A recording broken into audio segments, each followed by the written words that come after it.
சென்னையில் இருக்கக்கூடிய பெருமக்கள் எல்லாம் இந்த முறை நீங்கள் யோசிக்கணும். நமக்கு திராவிட முன்னேற்ற கழகத்தினுடைய யார் நின்றாலும் கூட, ஏன் இதற்கு முன்பு நாம பார்த்தோம், மழை வெள்ளத்துல யாருங்க ஐயா வெளியே வர்றாங்க? போட்டியிட்ட அனைத்து இந்திய அண்ணா திராவிட முன்னேற்ற கழகத்தினுடைய வேட்பாளர் அண்ணன் ஆதி ராஜாராம் அவங்க வீதியில் இருப்பாங்க. பொட்டணமாக அரிசியை கொண்டு போய் மக்கள்கிட்ட கொடுப்பாங்க, பாலை கொண்டு போய் கொடுப்பாங்க. பாரதிய ஜனதா கட்சியினுடைய தலைவர்கள் தொண்டர்கள் வீதி வீதியா போவாங்க. ஆனா இவங்க எப்படி வருவாங்க? முதலமைச்சர் ஒரு கருப்பு கலர் ஜீப்ல வருவாரு. அத பள்ளியை போல அண்ணன் சேகர் பாபு ஒரு பக்கம் ஒட்டி இருப்பாரு, மற்ற பள்ளிகளை போல 4 பேர் ஒட்டி இருப்பாங்க. அவங்க ஜீப்ல வந்து எந்த பிரயோஜனம் கிடையாது, தண்ணி நம்ம மேலதான் அடிக்கும்.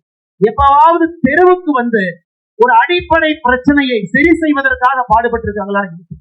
வெறும் விஐபி தொகுதியில் விஐபியாக மட்டும்தான் வருவார்களோ தவிர பிரச்சனையை முடிக்க வேண்டிய மக்கள் பிரதிநிதியாக யாரும் இங்கே வந்தது கிடையாது. ஆனால் சென்னையினுடைய மக்கள் நீங்க யோசிக்கணும், இந்த முறை ஒரு அரசியல் மாற்றம் சென்னையினுடைய வளர்ச்சிக்காக.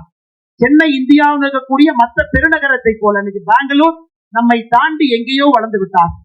மும்பை நம்மை தாண்டி நின்று கொண்டிருக்கின்றார்கள். ஹைதராபாத் அவங்க நம்மளை ஓவர்டேக் பண்ணி முன்னாடி போயிட்டாங்க. இன்னும் 5 ஆண்டுகள்ல குர்கான் நம்மளை ஓவர்டேக் பண்ணிடும்.